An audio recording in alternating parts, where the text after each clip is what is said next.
නමස්කාර වේවා බුදුරුවනට සැමදා බුදු හිමි සරණ යමි. නමස්කාර වේවා ධම්රුවනට සැමදා සදහම් සරණ යමි. නමස්කාර වේවා සංඝරුවනට සැමදා මහා සංඝ සරණ යමි. නමස්කාර වේවා තුනුරුවනට සැමදා තිසරණ සරණ යමි. සාදු සාදු සාදු. අපට මේ උතුම් ධර්මය ඉතා පැහැදිලිව කියලා දෙන අපගේ ගුරු දේවෝත්තම කල්යාණ මිත්‍ර පින්වත් ලොකු ස්වාමීන් වහන්සේට අප සියලු දෙනාගේම নমස්කාරය වේවා. සාදු සාදු සාදු. පින්තුනි, නැවත වතාවක් මේ පින්වත් දරුවන් සමග මේ විදිහට දහම් කතාවක යෙදෙන්න ලැබීම අපට සතුටක්. ඒ හේතුව තමයි මේ වගේ පිරිහෙන සමාජයක පිරිහෙන පිරිසක් එක්ක ඉන්න මේ පිරිස ඒ පිරිහෙන අය අතරින් මිදිලා මේ විදිහට සතියකට සැරයක් ධර්මයේ ශ්‍රවණය කරන්න ලබා ගන්න එක ඒ අවස්ථාව ලබා ගන්න එකම සතුටට කාරණයක්. ඉතින් අද මේ අයට කතා කරන්න අහන්න ලැබෙන්නේ ඉතාමත් ලස්සන දහම් කොටසක්. ඒ තමයි දානය ගැන. දානයේ මෙලවදී ලැබෙන විපාක. ඒක තමයි අද අපි අහන්නේ.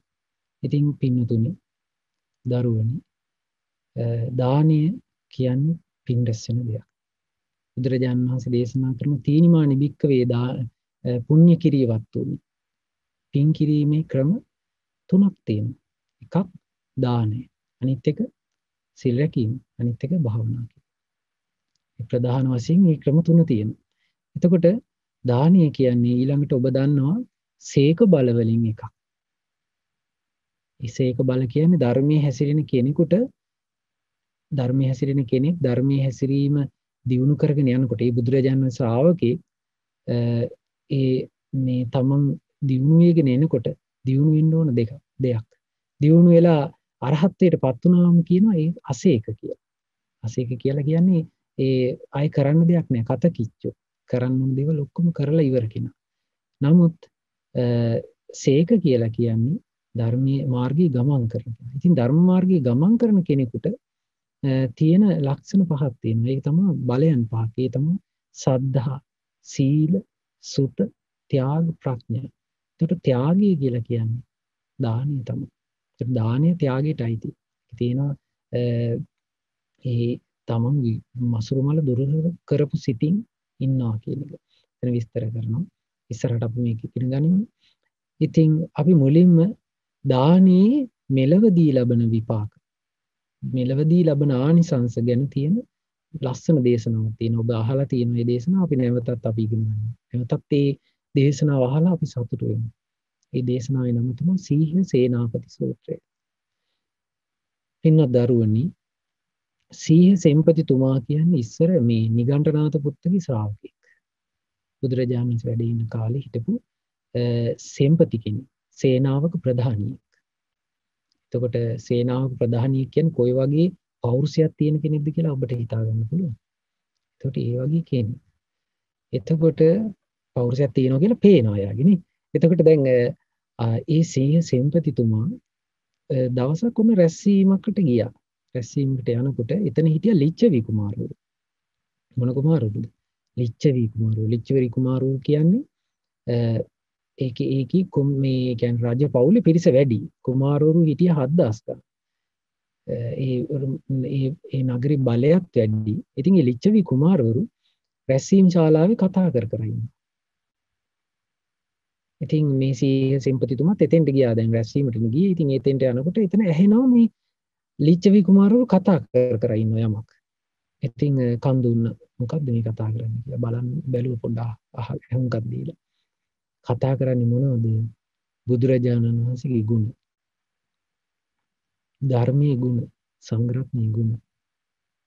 දැන් අපි හිතමු ඔබ විශ්වවිද්‍යාලේ බෙන්ච් එකකට වෙලා ඉඳගෙන අපි හිතමු 7-8 දිනක් එකතු වෙලා ටිකක් සද්දෙට කතා කරනවා මොනවද.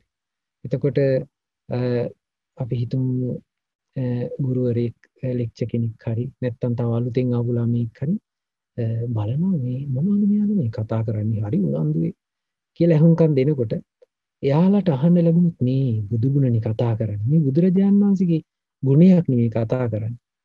මේ ධර්මයේ ගුණයන්නේ කතා කරන්නේ. සංඝරත්නයේ ගුණයන්නේ කතා කරන්නේ කියලා අර අහගෙන ඉන්න කෙනාට ඇහුනොත් ඒ තේරුණොත් එයා මොනවද හිතන්නේ? අනිවාර්යෙන් ඒ කෙනා සත්පුරුෂයෙක් නම් ගුණයක් තියෙන කෙනෙක් නම් සතුටු වෙනවා.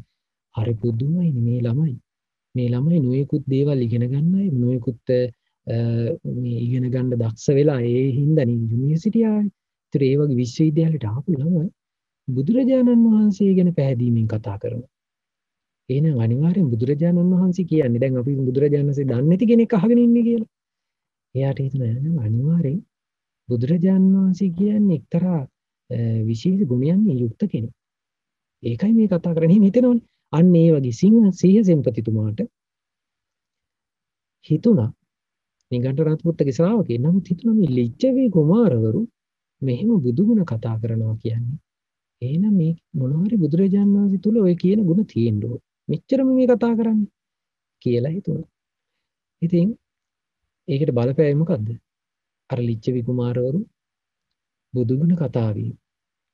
ඉතින් ඒ කතාව අහලා ඉතින් සිංහ සෙන්පතිතුමා හිතුවා එහෙනම් මම බුදුරජාණන් වහන්සේ බලන්න යන්න ඕනේ. ඒකට ළඟපාත ඉඳලා තියෙන බුදුරජාණන් වහන්සේ. ඉතින් බුදුරජාණන් වහන්සේ බලන්න යන්න ඕනේ. නමුත් හිතුවා මගේ ශාස්ත්‍රඥ වහන්සේ නිගණ්ඨනාථ පුත්ත.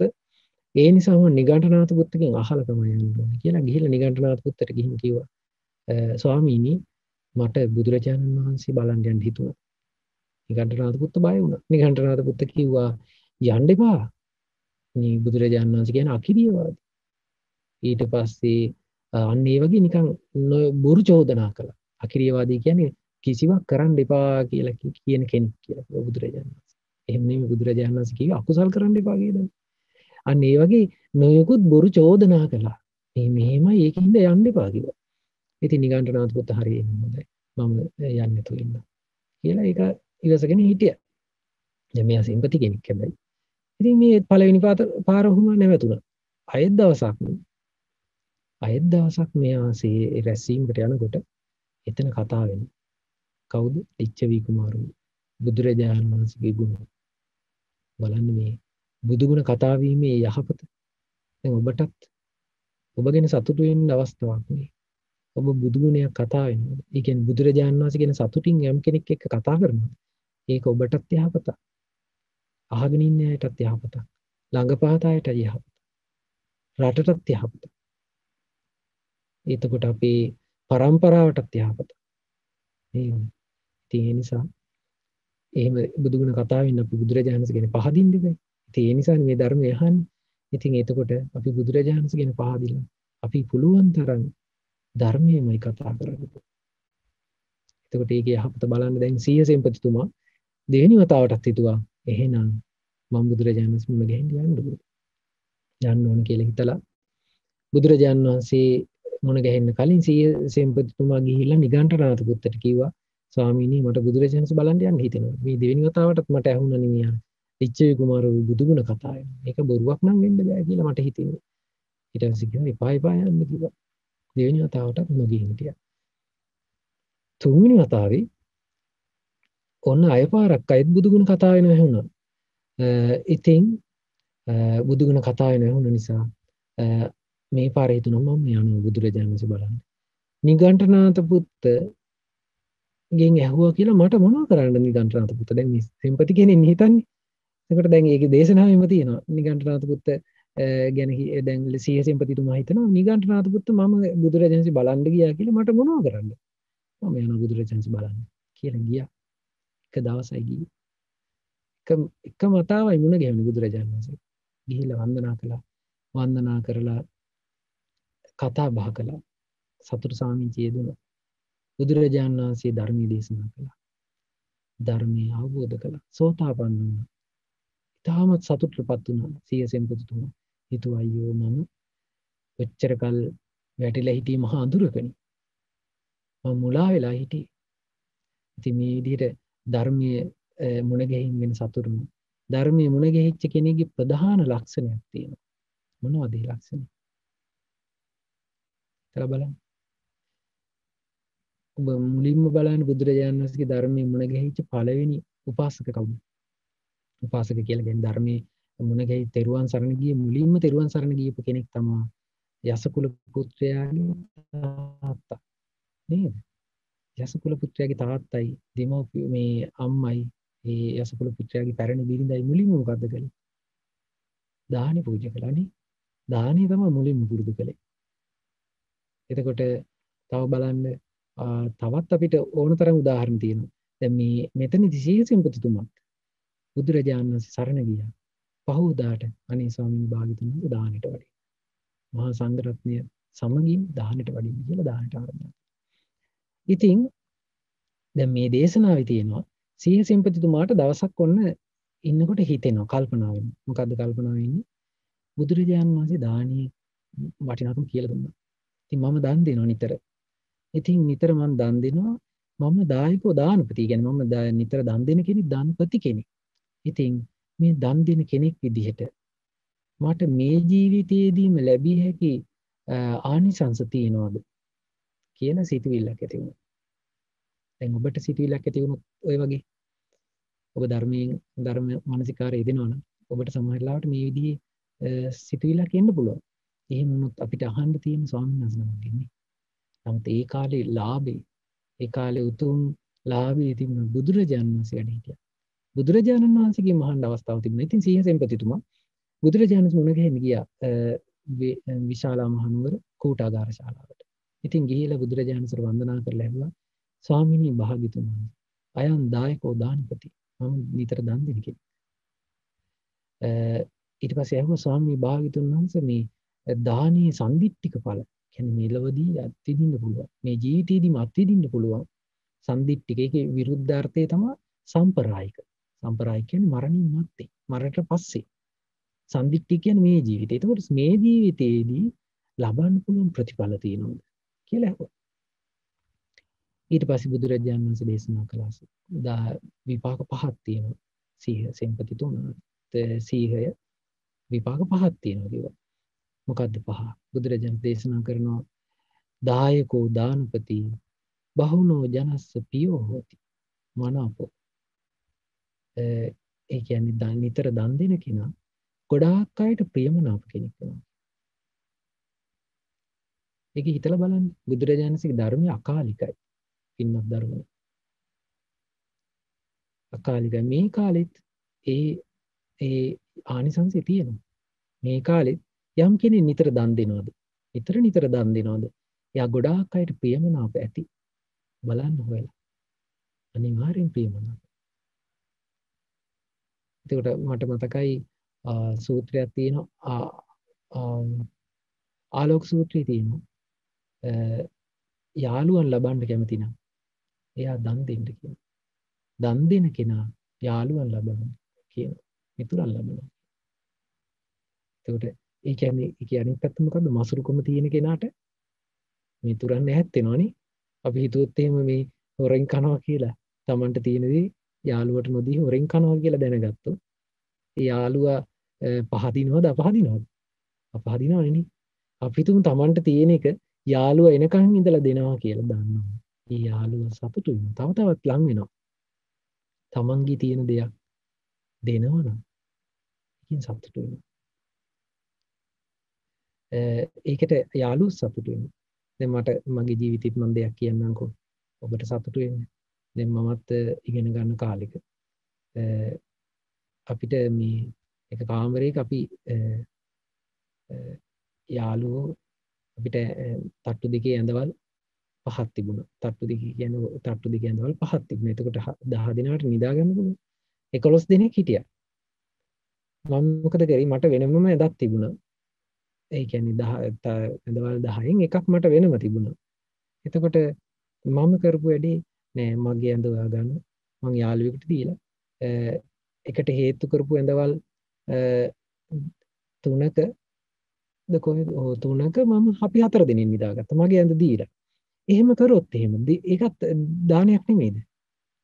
මං කියන්නේ ගිහි කාලේ වෙච්ච එකක් ඈ. එතකොට එහෙම කරපුවාම ඒකත් දානයක්. ඒ දානේ ඒක දානයක් මොකද්ද? සෙනසුන් දානයනේ. ඒ නිදා ගන්න තැන පූජා කිරීමක්. එහෙම කරොත් එහෙම මිතුරන් ලැබෙනවද අහිමි වෙනවද? ලැබෙනවා. ඒක මෙලොවදීම ලබන විපාකයක් නෙමෙයිද? මෙලොවදීම ලබන එකක්. ඔබටත් ඒ දානෙහි විපාකයේ දකින්න පුළුවන්. ආනිසංස විපාක කියලා අදහස් කරන විපාක පුණ්‍ය විපාකයක් තියෙනවා. ඊළඟට පාපේ විපාකයක් තියෙනවා. දැන් මේ විපාක කියලා කියන්නේ ආනිසංසය ගැන. දානයේ ආනිසංසය මේ ජීවිතයේදී ඔබත් විඳිනවා ඇති. එතකොට මොකද්ද පළවෙනි දානයේ ආනිසංසය? බහුනෝ ජනස්ස පියෝ හෝති. ගොඩාක් අයට ප්‍රියමනාප වෙනවා. ගොඩක් අයට. එතකොට විශේෂයෙන් දානය ලබන කෙනා අපි කෙරේ ප්‍රියමනාප වෙනවනේ. එතකොට මම තව එක පොතක තියෙනවා මම දව දෙයක් දැක්කා. තරහකාරයෙක් ඉන්නවා. දැන් අපේ හිතේ යම් කෙනෙක් ගැන තරහක් තියෙනවනේ ඒක පොතක තියෙන මම දැක්කා. එයාගේ තරහ නැති කරන්න බැයි නම් එයා ගැන තියෙන තරහ එක දෙයක් කරන්න කියනවා. තමන්ගේ ළඟ තියෙන දේක් පූජා කරන්න කියනවා. එයාට දෙන්න කියනවා. තමන්ගේ ළඟ තියෙන දේ දැන් වෛරක්කාරයෙක් ඉන්නවා කියනවා. අපි අමනාප හරිම අමනාප. එයාත් අපිට අමනාප. ඒක විසඳෙන්නෙම නැත්තම් එයාට යමක් දෙන්න කියනවා. ඒ කියන්නේ අතෑරින අදහසින්ම දෙන්න කියනවා. එතකොට ඒකෙන් ඒක විසඳෙනවා කියන සමහරලාට. අපිත් සමහරලාට අපේ හිතේ තියෙන තරහක් නැති වෙනවා. ඉතින් ඒ වගේ ඔබ හිතලා බලන්න තරහකාරයෙක් ඉන්නවා. ඔයා කිව්වොත් එන්නේ එන්න අපි මම අද ඔයාට අද දවල් කෑම එක මම අරන් දෙන්නම් කියලා. අරන් දුන්නා. සමහර වෙලාවට ඒ තරහ නැති වෙනවා. සමහර විට සංසාරෙටම බලපාන තරහක් එක බත් එක්කකින් විසඳින අවස්ථා තියෙනවානේ. ඉතින් ගොඩක් අයට ප්‍රියමනාප වීම දානයෙන් ලබන විපාකයක් ආනිසංසයක්. දෙවෙනි එක දායකෝ දානපති සන්තෝ සත්පුරුෂා භජಂತಿ. නිතර දන් දෙන කෙනා සාන්ත සත්පුරුෂව ඇසුරට ලබනවා. නිතර දන් දෙන කෙනා සාන්ත සත්පුරුෂයන් ළඟට එන ක්‍රමයක් තමයි දන් දී. ඔබ බලන්න හිතලා ළඟට යන ක්‍රමය සත්පුරුෂයෝ. දැන් බලන්න සත්පුරුෂයෝ කියන්නේ අපිට මේ ලෝකේ දකින ඉහළම සත්පුරුෂයෝ තමයි ගෞතම බුද්ධ ශාසනය පැවිදි වෙච්ච ස්වාමීන් වහන්සේලා.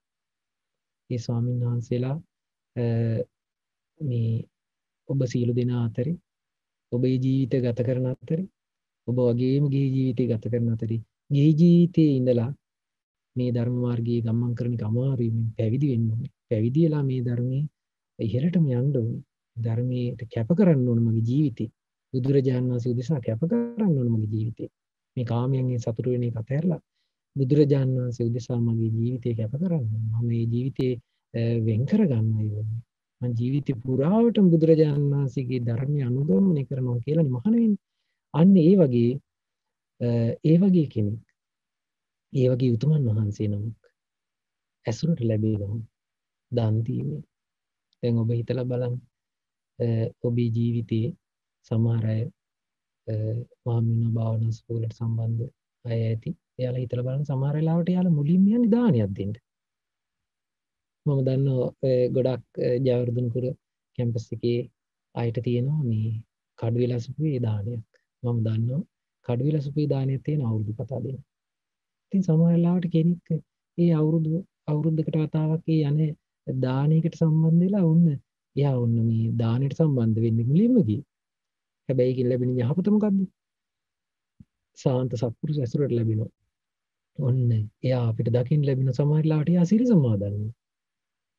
සමහර වෙලාවට එයා මත්පැන් බීම අතාරිනවා. දකින්න ලැබෙනවා. සමහර වෙලාවට එයා භාවනා කරනවා දකින්න ලැබෙනවා. සමහර වෙලාවට එයා වැරදි වැඩ අතාරිනවා දකින්න ලැබෙනවා. ඒ ඔක්කොම ලැබුණේ මොකක් නිසාද? සත්පුරුෂ ඇසුරට ලැබිලා. ඉතින් ඒ නිසා සත්පුරුෂයන්ගේ ඇසුර ලැබීම අපේ ජීවිතේ ඉර උදාහරණයක්. එක දේශනාවක තියෙනවා අපට යහපත සැලසීම කල්යාණ මිත්‍ර ඇසුර කියන්නේ හරියට අරුණ වගේ කියනවා. අරුණ කියන්නේ උදේ පාන්දර අපි හිතමු 5න් පස්සේ විතර අපි අහස දිහා බලාන හිටියොත් එහෙම අපි දන්නේ ඔරලෝසුවක් නෑ අපි ළඟ. අපි බලාන හිටියොත් එහෙම අපිට එකපාරට අපිට පේනවා චුට්ට අහසේ එක පැත්තක් එළිය වැටිගෙන එනවා. රතු පාට වීගෙන එනවා. එතකොට අපි දන්නවා අනිවාර්යෙන් ඉර පායනවා කියලා. අන්න ඒ වගේ සත්පුරුෂ ඇසුර අපේ ජීවිතයේ සියලු යහපත උදා කරනවා.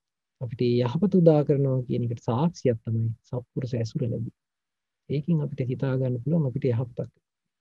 අන්න ඒ යහපත ලැබෙනවා දන් දෙනකොට. ඒක මේ ජීවිතයේ අත්විඳින්න ලැබෙන දෙයක්. වෙන ජීවිතයක නෙවෙයි. වෙන ජීවිතේදීත් ලැබෙනවා මේ ජීවිතේදී. ඊට පස්සේ තුන්වෙනි ආනිසංසය. හිතට දන් දෙන කෙනාට ලැබෙන තුන්වෙනි ආනිසංසය තමයි කල්යාණෝ කිත්ති සද්දෝ අබ්බුග්ගච්ඡති. එයාගේ කීර්තිරාවයක් පැතිරෙනවා. කීර්තියකුත් පැතිරෙනවා සමහර අයගේ අපකීර්තිත් පැතිරෙනවානේ. දැන් ඔබ හිතලා බලන්න දැන් ඔබත් මමත් අපි කවුරුත් හිතාන ඉන්නේ අපි ගැන කීර්තියක් තියෙනවා කියලා. නේද? දැන් ඔබ පෞද්ගලිකව අවංකවම හිතලා බලන්න තනියම හිතලා බලන්න. ඔබ ගැන ඔබ හිතන්නේ ඔබේ කීර්තියක් පැතිරෙනවා කියලානේ. මං ගැන නම් කවුරුත් අගුණ කියන්නේ නැහැ කියලානේ. එහෙමනේ අපි හැමෝම හිතන්නේ. නමුත්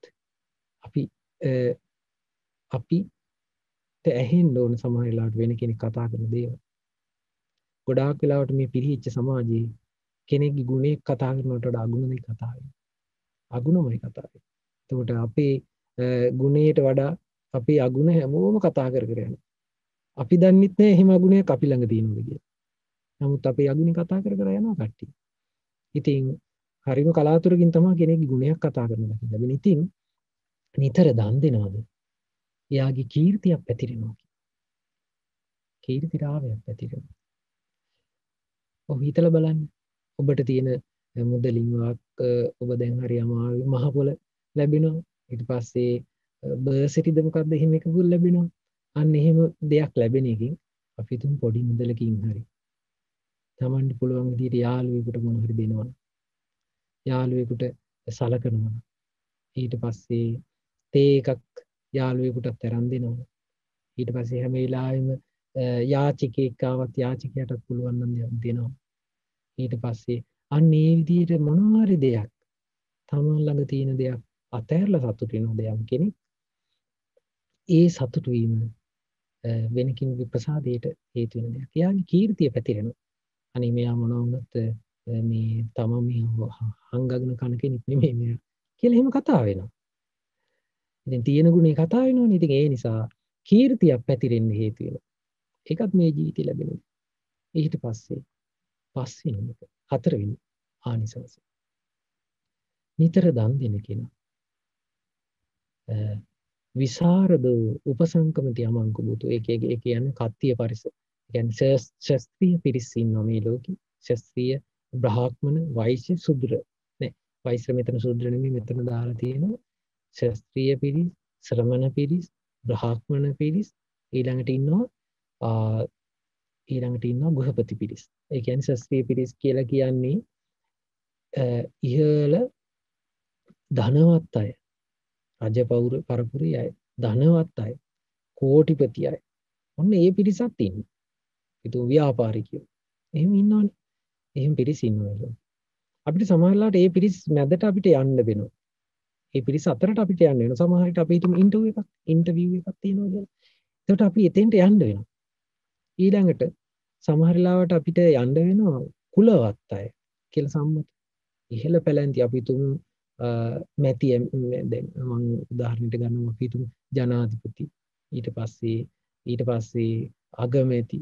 ඊට පස්සේ අපි හිතමු සමහර ලාවට අන්න ඒ වගේනේ අපි හිතමු ඉහළයි කියලා දැන් සම්මතයි කියලා සමහර කට්ටිය. දැන් ඒ කාලේ නම් බ්‍රාහ්මණෝ මේ වගේ කට්ටියනේ. දැන් මේ කාලේ අපි හිතමු මොනවා හරි අපි හිතමු ඔන්න එංගලන්තේ අපි ගමු. එංගලන්තේ රාජ්‍ය පවුලේ කෙනෙක් හම්බ වෙනවා. උන් කුයින් මුණ ගැහෙන්න යන්න වෙනවා සමහරවිට. අපි හිතමු ඊට පස්සේ අන්න ඒ වගේ පිරිස් ඉන්නවා. ඊළඟට තව ඉන්නවා ශ්‍රමණ පිරිස්. ශ්‍රමණ පිරිස් දැන් ඔබට සමහර වෙලාවට ඔබට යන්න වෙනවා ස්වාමීන් වහන්සේලා අපි හිතමු 59ක් විතර ඔන්න දානශාලාව ඉඳගෙන ඉන්නවා. දානි වලද ඔබට සමහර වෙලාවට දාන ටිකක් බෙදන්න යන්න වෙනවා ස්වාමීන් වහන්සේලා ඉස්සරහට. නේද? සමහර වෙලාවට ඔබ කැඳවනවා ස්වාමීන් වහන්සේලා මොකක් හරි කාරණාවකට. ඔබට යන්න වෙනවා මේ මැදට. ඊට පස්සේ ගෘහපති පිරිස්. ගෘහපති පිරිස් කියන්නේ සාමාන්‍ය පිරිස් ඔන්න රැස්වීම මරණාධාර සමිති. ඊට පස්සේ විශ්වවිද්‍යාලයේ අපි හිතමු මීටින් එකක්, යුනියන් එකයි මීටින් එකක් අපි මොන හරි හිතමු. අන්න ඒ වගේ පිරිස් මැදටත් යන්න වෙනවා. අන්න එහෙම පිරිස් 4ක් ඉන්නවා. අන්න ඔය පිරිස් මැදට යද්දී ඇතැම් කෙනෙකුට බයක්, චකිතයක්, ලැජ්ජාව, තැති ගැනීම ඇති වෙන්න පුළුවන්. ඔන්න අපි හිතමු හොරෙක් ඉන්නවා කියලා. හොරා පොලිසියේ පිරිසක් මැදට යනකොට බයක් එන්නේ නැද්ද? මේ බැරි වෙලාවත් මගේ හොරකමක්වත් අහු වෙලා තියෙවිද? මාව දන්නවත් දන්නෙත් නැහැ. එහෙම හිතෙන්න පුළුවන් නේ. අපි තුමු මොන හරි වැරදි වැඩක් කරපු කෙනෙක් ඉන්නවා. එයා තව පිරිසක් මැදට යනවා. මගේ වැරදි වැඩේ දන්න කට්ටිය ඉන්නවත් දන්නේ. එහෙම හිතනවනේ. ඊට පස්සේ අන්න එහෙම කෙනෙකුට චකිතයක් එනවා. සමහර වෙලාවට ඔන්න පිරිසක් මැදට මම මහ දුප්පත් කෙනෙක්. මම දුප්පත් කෙනෙක්. මේ පොසත් අය අතරේ මම නිකන් පොඩි මිනිස්සෙක් කියලා නිකන් අර ඒ පිරිස මැදට නිකන් යන්නේ චකිතයකින් සමහර වෙලාවට. සමහර වෙලාවට අධ්‍යාපනයේ සම්බන්ධ සමහර කෙනෙක් හිතනවා මේ අය ප්‍රොෆෙසර්ලා, මේ අය ડોක්ටර්ලා, මේ අය මැදට මං කොහොමද යන්නේ? එහෙම හිතෙනවා. සමහර වෙලාවට සිල්වත් නැත්නම් ස්වාමීන් වහන්සේලා ඉස්සරහට යන්න හිතෙන්නේ. යන්න බයයි. හැබැයි දන් දෙනවද? නිතර දන් දෙනවද? එයා ඔය වගේ ඕනම පිරිසක් මැදට බය නැතුව යනවා. විසරදව යනවා. පැකිලෙන්නේ නැහැ කියන. ඇයි එහෙම විසරදව යන්න ලැබෙන එක ඒ දානීය ආනිසංසයක්. මේ ජීවිතේ විඳින්න. ඒකට හේතුව පින්තුනි මම කල්පනා කරේ ඒකට දැන් මුලින්ම පළවෙනි විපාකේ තියෙනවනේ. ගොඩාක් අය ප්‍රියමනාප කෙනෙක් යා. ගොඩාක් අය ප්‍රියමනාප නම් අපි කොහොමත් ඒ පිරිස මැදට යන්න බයක් නැහෙනි. ප්‍රියමනාප නම් කවුරු සතුටුයි නම් අපේ මිත්‍රයෝ නම් කවුරු අපි බය නැහැ යන්න. ඊට පස්සේ දෙවෙනි එක සාන්ත සත්පුරුෂයෝ ඇසුරු කරනවා. එතකොට සාන්ත සත්පුරුෂයන් වහන්සේ නමක් ඇසුරු කරනවා නම් අන්න ඒ වගේ කෙනෙකුත් පිරිසක් මැදට යන්න බය නැහැ. එයා බය නැහැ. මම මේ සත්පුරුෂය ඇසුරු කරන කෙනෙක් කියලා එයාට විසරදකම හයියක් තියෙනවා. ඊළඟ එක තුන්වෙනි එක මොකද්ද? ඊළඟට කීර්තිරාවයක් පැතිරලා. එයාගේ කීර්තියක් හැමතැනම පැතිරලා. අපි හිතමු යුනිවර්සිටි එක හැමතැනම දන්නවා මේ තමන් ගැන හොඳට දන් දෙන කෙනෙක්. සත්පුරුෂය ඇසුරු කරන කෙනෙක්. ගොඩක් අය ප්‍රියමනාප කෙනෙක් කියලා දන්නවා. අන්න එහෙමනම් එයා බය නැහැ යන්න. එතකොට ඒ වගේ විපාක තියෙන තව ආනිසංස තියෙන තව සූත්‍රයක තියෙනවා දානීය ආනිසංස විදිහට ඒක එකක් තියෙනවා ඒක විශේෂ එකක්. නිතර දන් දෙනවා නම් එයාගේ ගිහි ධම්මේ අනපේතෝ හෝති කියලා ඒක පාලියෙන් තියෙන. ඒතන ඒකේ තේරුම තමයි ගිහි ධර්මය. ඒ කියන්නේ පංචශීලය. පංචශීලය කැඩෙන්නේ නැතුව ආරක්ෂා කරන්න ඒක උපකාරයක්. මේ ඒක මෙහෙමයි ඔබ ඒකට වෙහසක් ගන්න ඕනේ. නැතුව මේ හරි මේ මං දන් දෙනවා මගේ පංචශීල ඉබේ රැකේ කියලා එහෙම ඉන්න එපා. නමුත් පංචශීලයේ රැකින්න ඒක උපකාරයක් වෙනවා. අන්න එතකොට පංචශීලෙත් රකින්නවනම් එයා පිරිසක් මැදට යන්න බය නැහැ. ලැජ්ජ නැහැ. ලැජ්ජාව තියෙනවා නම් ඒක දුරු කරන්න ඕනේ. මොකද ඔබ හිතන්න ඔබ පංචශීල රකින්න කෙනෙක්. ඔබ සත්පුරුෂ ඇසුරු කරන කෙනෙක්. මම මොකටද ඒ අය මැදට යන්න බය වෙන්නේ? ඒ අය සමහරලාට පංචශීල රකින්නෙත් නෑ. නේද? සත්පුරුෂ ඇසුරු කරන්නේ නැහැ. එතකොට ඒ අයට වඩා මම උතුම් කියලා එහෙම නෙවෙයි මම උතුම් මාර්ගයකට පිළිපන් කෙනෙක්. ඒ මාර්ගයේ ගමන් කරන කෙනෙක් මම බය නැහැ කියලා යනවා. හැබැයි අනිත් අය ඒ හින්දා අපි අනිත් අය හෙලා දකින්න කියලා නෙමෙයි මම කියන්නේ. නමුත් Taman ගැන අහිංසකව සතුටක් ලබන්න පුළුවන්. Tamanට ඒ වගේ යහපතක් ලැබෙනවා. ඒ කියන්නේ පංචශීල රකින්නවනම් සත්පුරුෂය ඇසුරු කරනවනම් නේද? එතකොට හතරවෙනි ආනිසංසය මොකද්ද? එයා විසරදෝ උපසංකමති. එයා මේ පිරිස් මැදට බය නැතුව යනවා. ඒක ලැබෙන ආනිසංසය. ඉතින් බලන්න හිතලා හරි දානීය කියන්නේ කොච්චර ආනිසංස තියෙන එකක්ද නේ. සීහ සෙන්පතිතුමාට ඕ ආගෙන ඉති හරි සතුටක් ඇති වුණා. බුදුරජාණන් වහන්සේ පස්වෙනි ආනිසංසය දේශනා කළා. බුදුරජාණන් වහන්සේ දේශනා කළා දන් දෙන කෙනා දන් දීමේ හේතුවෙන් කායස් වේදා පරම් මරණ සුගතින් සග්ගං ලෝකං උපපජ්ජති. බුදුරජාණන් වහන්සේ දේශනා කළා මේ දන් දෙන කෙනා ඒ හේතුවෙන් මැරිලා සුගතිය උපත ලබනවා කියලා. එතකොට ඒක සම්ප්‍රායික විපාකයක්.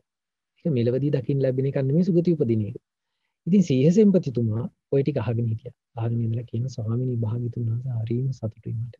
ස්වාමීනි භාග්‍යතුන් වහන්සේ මම බුදුරජාණන් වහන්සේ ওই මුලින් කිව්ව කාරණා හතර මම ශ්‍රද්ධාවෙන් ඒ කියන්නේ බුදුරජාණන් වහන්සේ කෙරෙහි තියෙන විශ්වාසයෙන් අදහන්නේ. පුදුම කතාවක් කිව්වේ. ඔය මුලින් කිව්ව කාරණා හතර මම බුදුරජාණන් වහන්සේ කෙරෙහි තියෙන විශ්වාසයෙන් අදහන්නේ. හැබැයි මම ඒක අත්දැකීමක් විදිහටම දන්නවා. සිම්පතිතුමා කියන ස්වාමීන් භාග්‍යතුන් වහන්සේ මම දන් දෙන්න පටන් ගත්තා. ඊට පස්සේ මගේ මොකද පළවෙනි ආනිසංසය? දැන් ඔබ මයික් ඔන් කරන්න ඕනේ. නමුත් ඔබ හිතින් ඔබ කියන්න බලන්න. මොකද පළවෙනි ආනිසංසය? ගොඩාක් අයට මම ප්‍රියමනාපයි භාග්‍යතුන් වහන්සේ. මම සිම්පති කෙනෙක් තමයි. නමුත් මම දන් දෙන්න පටන් ගත්තට පස්සේ මම ගොඩාක් අයට ප්‍රියමනාප කෙනෙක් බවට පත් වුණා. ඊට පස්සේ සාන්ත සත්පුරුෂයෝ මගේ ඇසුරට ලැබුණා. දෙවෙනි ආනිසංසෙත් මට තියෙනවා. තුන්වෙනි ආනිසංසය භාග්‍යතුන් වහන්සේ මගේ කීර්තිරාවය පැතිරිලා තියෙනවා. හතරවෙනි එක තමයි භාග්‍යතුන් වහන්සේ මට මගේ ජීවිතය මම අත්දකින්නවා. මම විසරදව යනවා පිරිස් මැදට. මම බය නැතුව නිර්භයව පැකිලෙන්නේ නැතුව මම පිරිස් මැදට යනවා. ගාම්භීර විදියට. ඒකට හේතුවක් මම දන් දෙන කෙනෙක්. එතකොට ස්වාමීනි භාග්‍යතුන් වහන්සේ මම මගේ ජීවිතේ මගේ අත්දැකීමක් විදියට මේවා දකින්නවා. ඉතින් ඒ නිසා මම මේව සද්ධායෙන් අදහනවා විතරක් නෙමෙයි කියලා. හැබැයි භාග්‍යතුන් වහන්සේ ඔන්න ශ්‍රද්ධාවන්ත ශ්‍රාවකයාගේ ලක්ෂණය හොඳට අහගන්න ඔයාලා අනිවාර්යෙන් අහගෙන ඉන්න ඕන එකක් මේක. මතක තියාගන්න ඕනේ. සිය සෙන්පතිතුමා මේ සෙන්පති කෙනෙක් කියන්නේ. කියනවා ස්වාමීනි භාග්‍යතුන් වහන්සේ මම භාග්‍යතුන් වහන්සේ දේශනා කරපු හයවෙනි මොකද්ද පස්වෙනි කාරණාව. ඒ තමයි බුදුරජාණන් වහන්සේ දේශනා කළානේ දන් දීලා මරණින් මත්තේ සුගතිය උපදනා බරවා කියලා. අන්න ඒ කාරණාව නම් භාග්‍යතුන් වහන්සේ මම දන්නේ නැහැ. ඇත්තටම අපි දන්නවද අපි මෙරිලා කොහෙද යන්නේ කියලා දන්නේ නැහැ. සීසෙන්පතිතුමා කියන ස්වාමීනි මම භාග්‍යතුන් වහන්සේ දන්නේ නැහැ ඒක. හැබැයි බුදුරජාණන් වහන්සේ කෙරෙහි තියෙන විශ්වාසය ශ්‍රද්ධාව මුල් කරගෙන මම ඒක විශ්වාස කරනවා. මම අදහ ගන්නවා ඒක. අන්න ලක්ෂණي. තෙරුවන් සරණී ශ්‍රාවකයෙකුගේ ලක්ෂණي. එයා ජීවිතේ දකින්න ලැබෙන දේවල් ඒවා විශ්වාසයේ එහා ගියපු දෙයක් එයාලට තියෙනවා. බුදුරජාණන්සේ සැබෑ ශ්‍රාවකයාට ජීවිතයේ දකින්න ලැබෙන ඒවා අදහ ගන්න ඕනේ නේද? මේ ජීවිතේ ඔබට කියනවා මල් ගස්වල මල් පිපෙනවා කියලා. හරිද? ඒක බුදුරජාණන් වහන්සේ කිව්වා. කවුරු කිව්වා? ඒක දකින්න ලැබෙනකොට ඔබ ඒක අදහනවද? ඔබ අත්දකින්නවද? අත්දකින්නවනේ. එතකොට අත්දකින්න ඒවා විශ්වාස කරන්න ඕනේ නැහැ. ඒක බුදුරජාණන් ශ්‍රාවකයෝ ඒවා අත්දකින්නවා. හැබැයි තමන්ට දකින්න ලැබෙන්නේ නැති දේවල් තියෙනවා. අන්න ඒවා බුදුරජාණන් වහන්සේ දේශනා කරපු විදියට විශ්වාස කරනවා. එතකොට ඒ නිසා ඔබත් අපි ඒක මතක තියාගමු මේ කාරණා. ඒ තමයි අපි නොදන්න කාරණා ගොඩාක් තියෙනවා අපේ ජීවිතේ. ඒවා හොයාගත්ත කෙනෙක් තමයි බුදුරජාණන් වහන්සේ කියන්නේ. එතකොට බුදුරජාණන් වහන්සේ දේශනා කළාද අපි නොදන්න කාරණාවක් ගැන ඒක අපි පිළිගන්න ඕනේ. නැත්තම් අපි ඒක හොයාගන්නකම් අපි ඒක විශ්වාස නොකර හිටියොත් ඒක අපිටමයි අයහපත. අපි මරණින් මත්තේ ජීවිතයක් ගැන අපි දන්නේ. නමුත් අපිට ඒක දැනගන්න පුළුවන් කවද්ද? මරණයට පස්සේ කොහෙද උපදින්නේ කියලා. ඉතින් අපි එතකන් අවිශ්වාස කරොත් ඒක අපට පාඩු. සීහසින්පතිතුමා කියනවා ස්වාමීනි භාග්‍යතුන් වහන්සේ මම මේක විශ්වාස කරනවා. මොකද්ද? දන් දෙන කෙනා සුගතිය උපදිනවා කියලා. අන්න අපි අද ඉගෙන ගන්න පළවෙනි දේශනාව තමයි ඒක. සීහ සිම්පති සේනාපති සූත්‍රය. ඊට පස්සේ මෙලවදී ලැබෙන දානීය විපාක ගැන ආනිසංස ගැන ඉගෙන ගන්න තව පුංචි දේශනාවක් තියෙනවා. ඒ දේශනාව ඒකේ පුංචි කාරණාවක් තියෙනවා අපිට දැනගන්න. මම ඒ කාරණාව කියන්නම්කෝ. ඒ තමයි මච්චරී සූත්‍රය. සංයුත්ත නිකායේ සග්ගාත වර්ගයේ තියෙනවා. මච්චරී සූත්‍රයේ සතුල්ල කායික කියලා දෙවිවරු පිරිසක් බුදුරජාණන් වහන්සේගෙන් ආවා. එළිය විහිදුවමින් ආවා. ඇවිල්ලා බුදුරජාණන්ට වන්දනා කළා. වන්දනා කරලා කියනවා මච්චේ රාජ පමාදාච ඒවන් දානං නදීයති පුඤ්ඤං පුඤ්ඤ මාකම්කමානේන දෙයයන් හෝති විජානතා. මසුරුකම ප්‍රමාදයක් තිබීමෙන් තමයි දානමානයක්වත් දෙන්නේ නැත්තේ. ඔන්න කෙනෙකුට දානෙට තියෙන බාධාව මොකද්ද? ප්‍රධානම බාධාව මසුරුකමයි, කම්මැලිකම, ප්‍රමාදය. කම්මැලිකම කියලා කියන්නේ ධර්ම මාර්ගයේ හැසිරෙන්න තියෙන මේ උනන්දු නැතිකම. ඒකට කියනවා ප්‍රමාදය. එතකොට ප්‍රමාදය මසුරුකමක් තමයි කියනවා. හින්දා තමයි දානයක් දෙන්නේ නැත්තේ. නමුත් පින් කැමති කෙනා ඒකේ ආනිසංස දැනගෙන දන් දෙන්න ඕනේ. ඒක දෙවි කෙනෙක් ওই විදිහට කිව්වා. ඊට පස්සේ තව දෙවි කෙනෙක් බුදුරජාණන් වහන්සේ ඉස්සරහා කියනවා යස්ස භීතෝ න දදාති මච්චරි තදේවා දදතෝ භයං jigacchāca pipāsāca යස්ස භායති මච්චරි තමේව බාලම් පුසති අස්මින් ලෝකේ පරම්මිච. එතන කියනවා යමකට බය වෙලා දන් දෙන්නේ නැද්ද?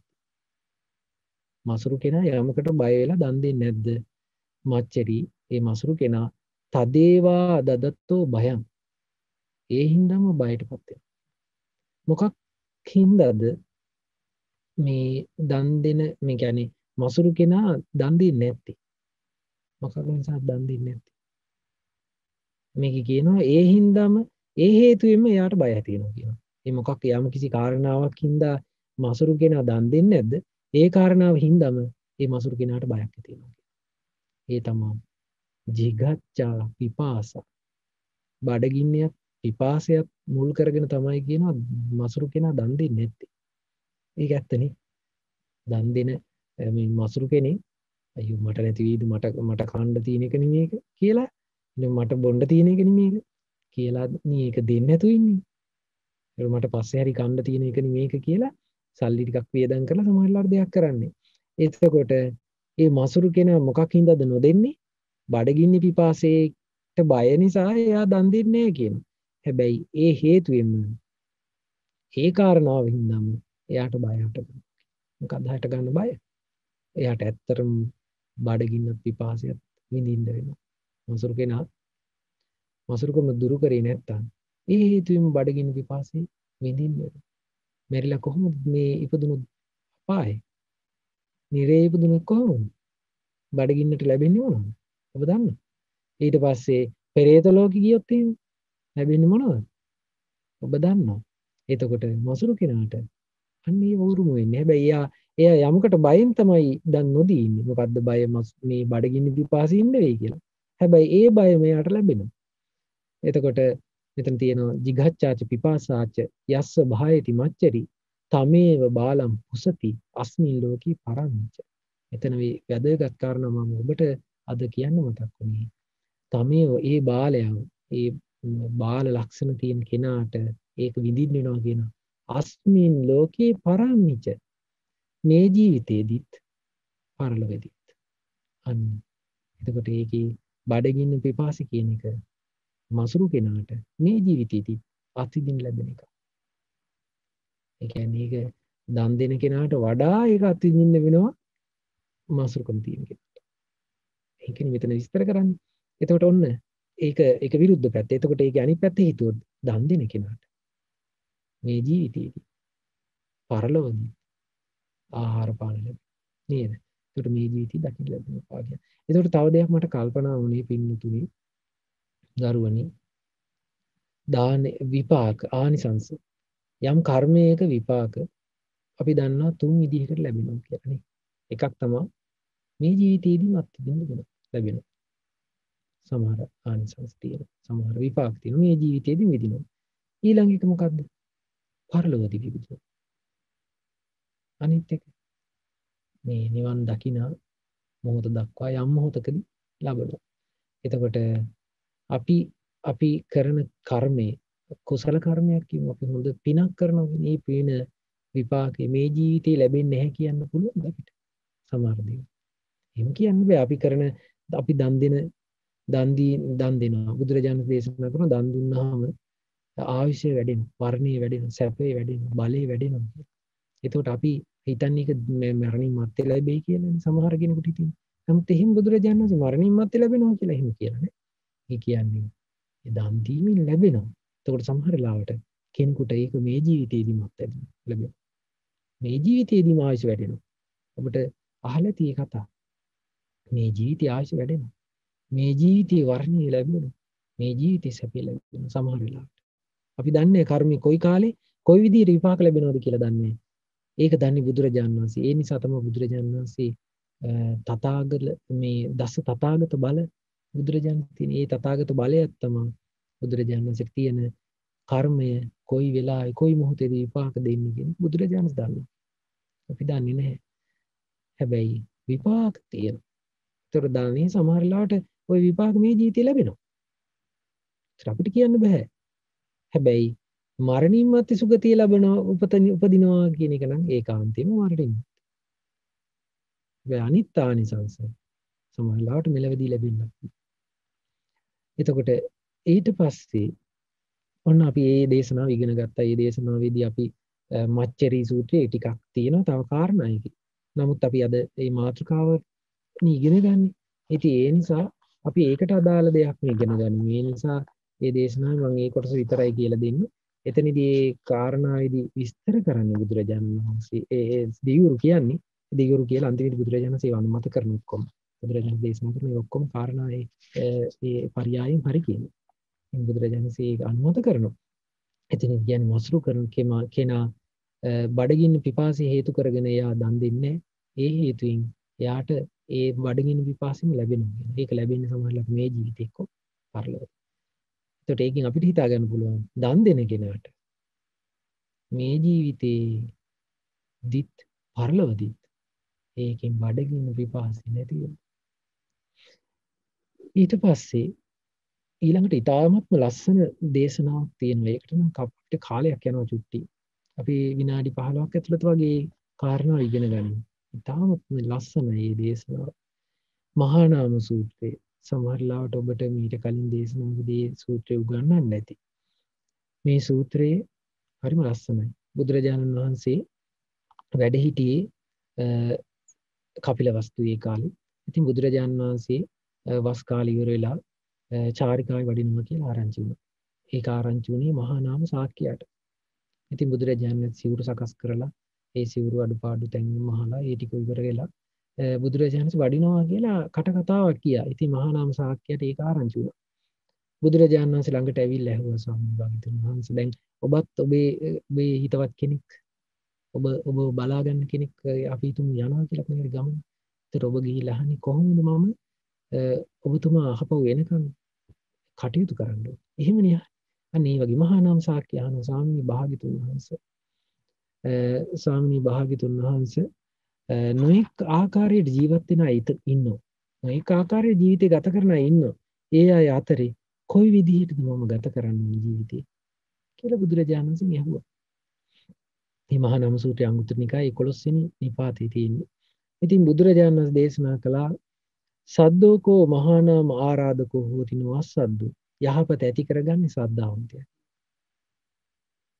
කෙනෙකුට යහපතක් ඒ කියන්නේ ධර්මයේ තුලින් යහපතක් ඇති වෙන්න නම් එයාට බුදුරජාණන් වහන්සේ කෙරෙහි විශ්වාසය තියෙනවා. ඊට පස්සේ යහපත ඇති කරගන්නවා කියනවා මේ වීරයවන්තය. කුසීතය යහපත ඇති කරගන්නේ නැහැ කියන. ඊට පස්සේ සිහිය පිහිටුවා ගත්ත කෙනා යහපත ඇති කරගන්නවා කියනවා. සිහිය මුලා කරගත්ත කෙනා ලබන්නේ කියලා. ඊට පස්සේ සමාහිත සිත් තියෙන කෙනා යහපත ඇති කරගන්නවා. හැබැයි සමාහිත සිත් නැති කෙනා සිත විසිරිච්ච කෙනා ඒ යහපත ලබා ගන්නවා කියලා. ඊට පස්සේ ප්‍රඥාවන්ත කෙනා යහපත ඇති කරගන්නවා.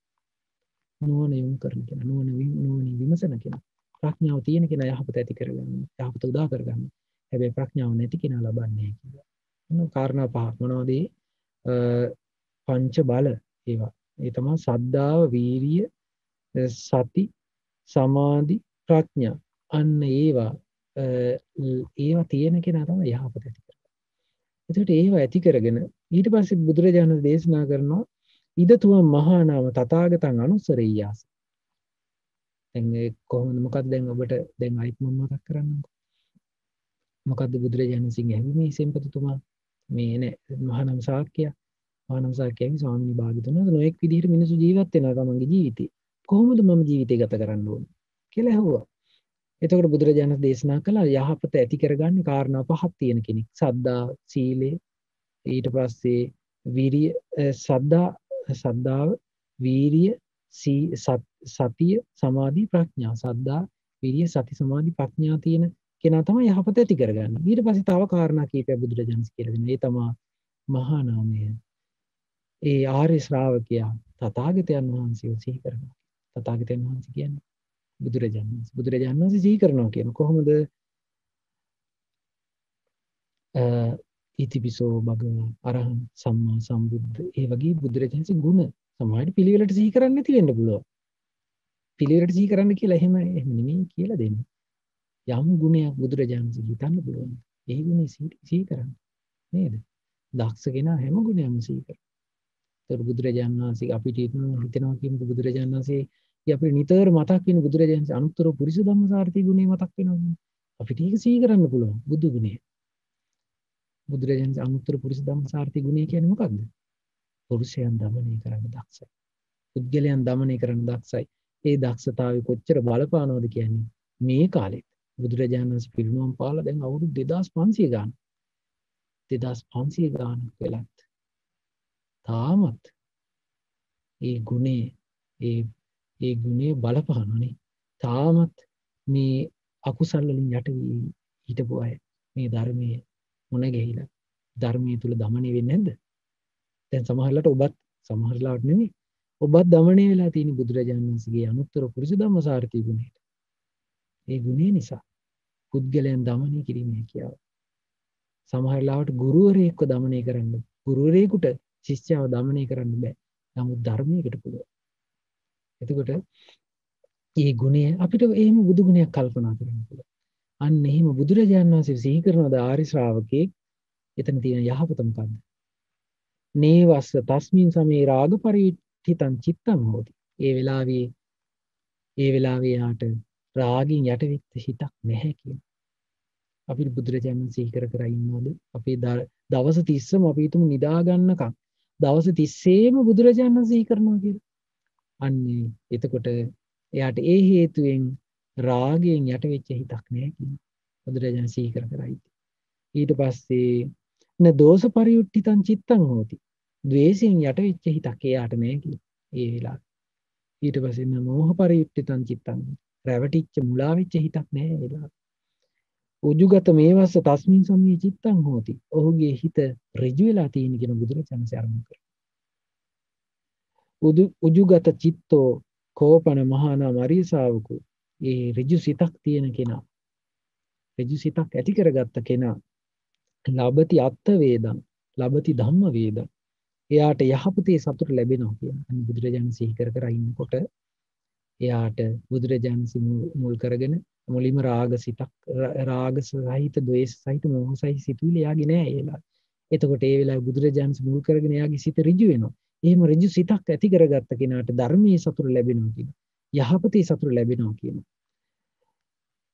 ඊට පස්සේ ලබති ධම්මෝපසංහිතං පාමුජ්ජං. එතකොට ධර්මයේ සතුට යහපතේ සතුට ලැබපු කෙනාට ධර්මයේ මුල් කරගෙන ප්‍රමුදිත භාවයක් ලැබෙනවා. අපි මේ නිකන් මැලවිලා ඇකිලිලා පර වෙලා ඉන්නේ සමහර අය. එහෙම නෑ. ධර්මයේ මුල් කරගෙන එයාට ප්‍රමුදිත භාවයක් ඇති වෙනවා. ප්‍රමෝදවත් වෙලා තියෙනවා. ඊට පස්සේ ප්‍රමුදිතස්ස පීති ජායති. ප්‍රමුදිත කෙනාට ප්‍රීතිය උපදිනවා. ප්‍රීති මනස කාය උපස්සම්බති. ප්‍රීති සිතක් ඇති ප්‍රීතිමත් සිතක් ඇති කෙනාගේ කය සැහැල්ලු වෙනවා. පස්සද්ද කාය සුඛං වේදීති. කය සැහැල්ලු වෙච්ච කෙනා සැපයක් ලබනවා කියනවා. සුඛිනෝ චිත්තං සමාධියති. එයාගේ සිත සමාධිමත් වෙනවා කියනවා.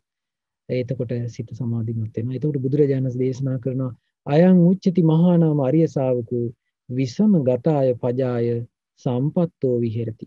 සමප්පත්තෝ විහෙරති. බුදුරජාණන් වහන්සේ දේශනා කළා අන්න ඒ ආරි ශ්‍රාවකයා විසම ගත ප්‍රජාව අතරේ ප්‍රජාව කියලා කියන්නේ මිනිස්සු නොයෙකුත් විදිහට ජීවිතය ගත කරන අය අතරේ සමබවට පත් වෙලා වාසය කරන කෙනෙක් කියලා කියනවා. අන්න ඒක නේ. ඒක නම් ওই සමබවට පත් වෙලා ඉන්නේ මේ ජීවිතේදී පරලොවද? මෙලොව. ඊට පස්සේ සබ්භ්‍යාපජ්ජාය පජාය අභ්‍යාපජ්ජෝ විහෙරති. දුකසේ ජීවත් වෙන අය අතරේ දුක් රහිතව නිදුක්ව ජීවත් වෙන කෙනෙක් කියනවා. අර විදිහට බුදු කරුණ සිහි කරද්දී අර පිළිවෙලක් අපි ඉගෙන ගත්තේ මේ වෙලාවේ. සිත සමාධිමත් වෙන දක්වා.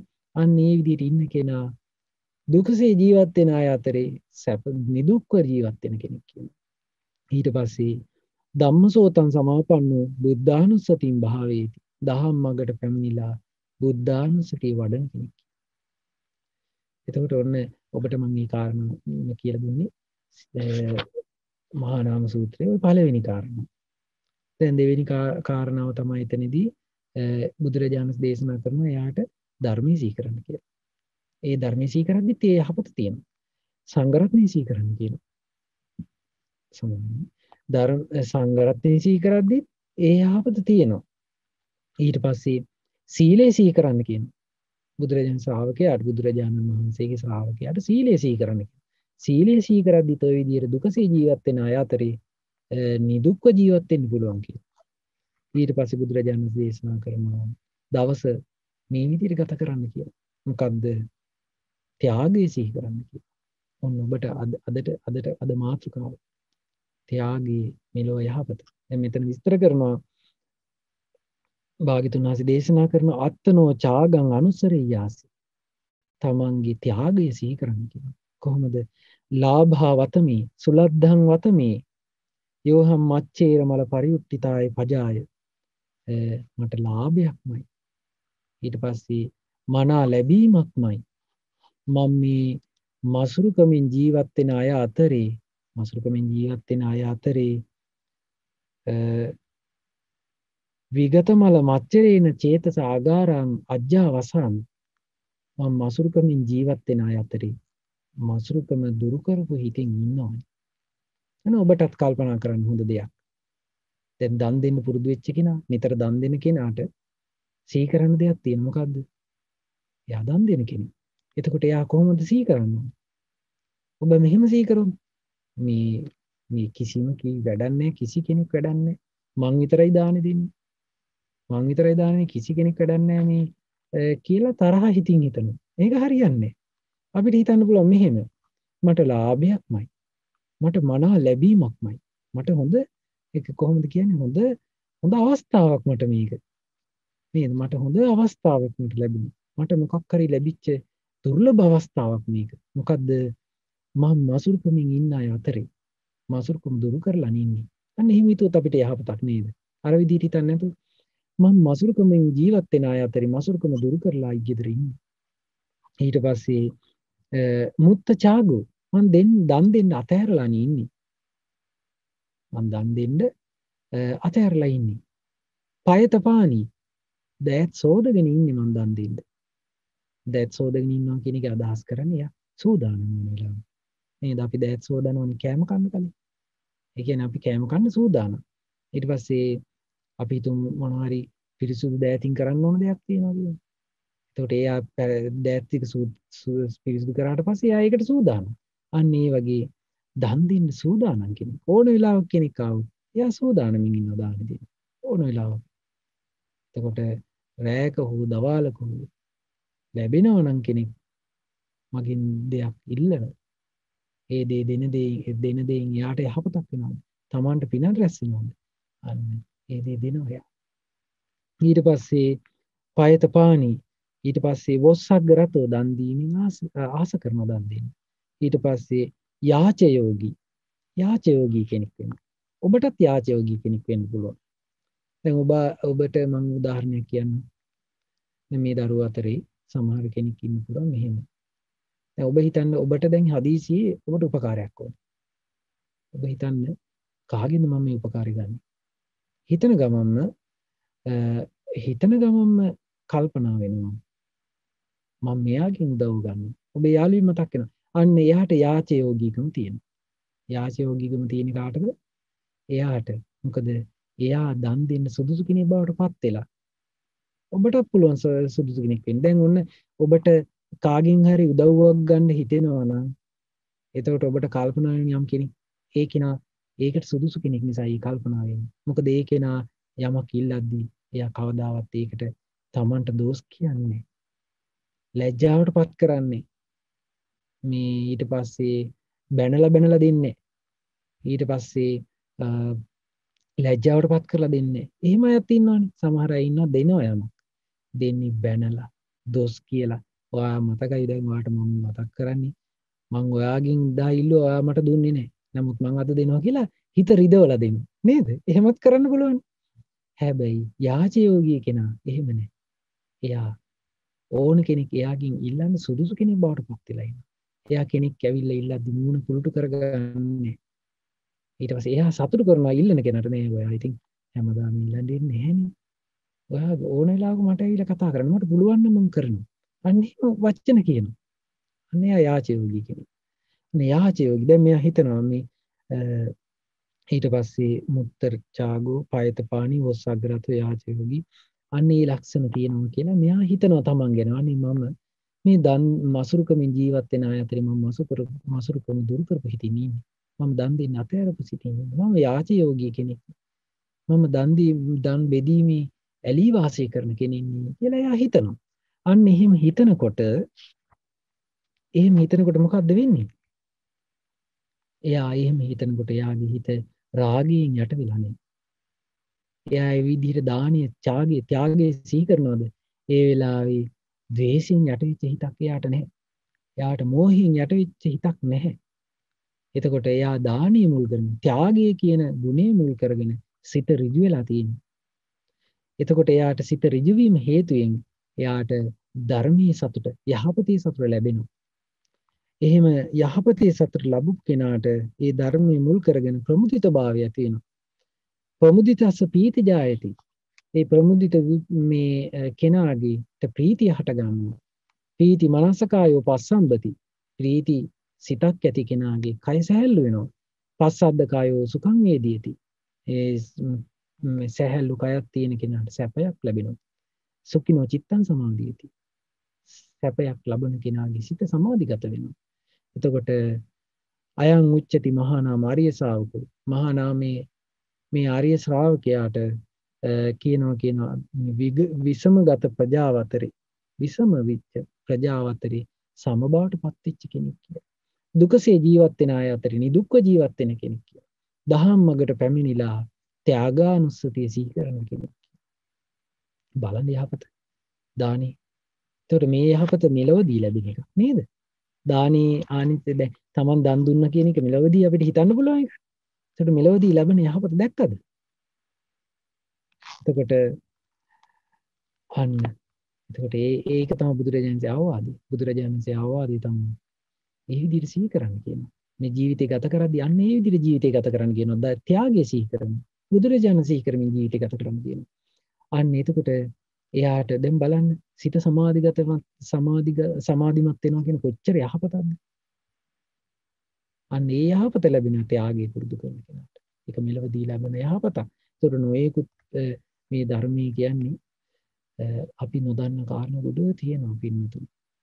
අපි මේ පොතක් පෙරලා බැලුවොත් අපිට මේ දානීය ගැන මේ පොත් වහන්සේ නමකගේ තැන් හැම තැනකම දකින්න ලැබේ. ඉතින් ඒ නිසා අපි මේ බොහොම පොඩි පිරිසක් පොඩි ප්‍රමාණයක් අපි දන්නේ. ඒ දන්න ප්‍රමාණයවත් අපි සිහි කරනවා නම් අපිට යහපතක් වෙනවා. ඉතින් ඒ නිසා අද අපේ කාලය ඉවරුණා. හැබැයි ඒ දහම් කාරණාවල ඉවරයක් නෑ. ඉතින් ඒ නිසා අපිට මේ ධර්මයේ තේරුම් අරගෙන ඒ ධර්මයේ අපි අද ඉගෙන ගත්තේ දානීය සම්දිට්ඨික ඵල සම්දිට්ඨික විපාක.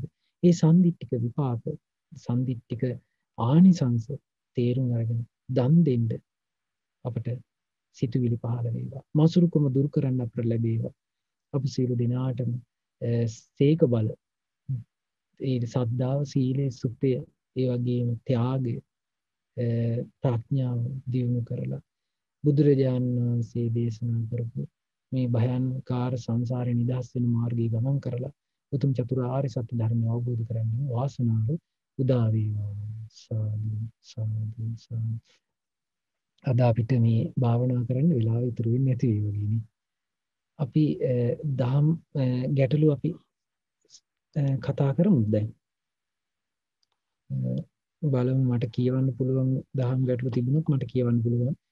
මට පුළුවන් නම් කෙනෙක් මේ දහම් ගැටලු ඉදිරිපත් කරනවා නම් ගොඩක් හොඳයි.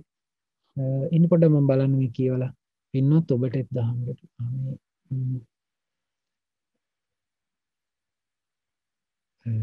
චුට්ටක් ඉන්න බලන්න මට කියව ගන්න පුළුවන්.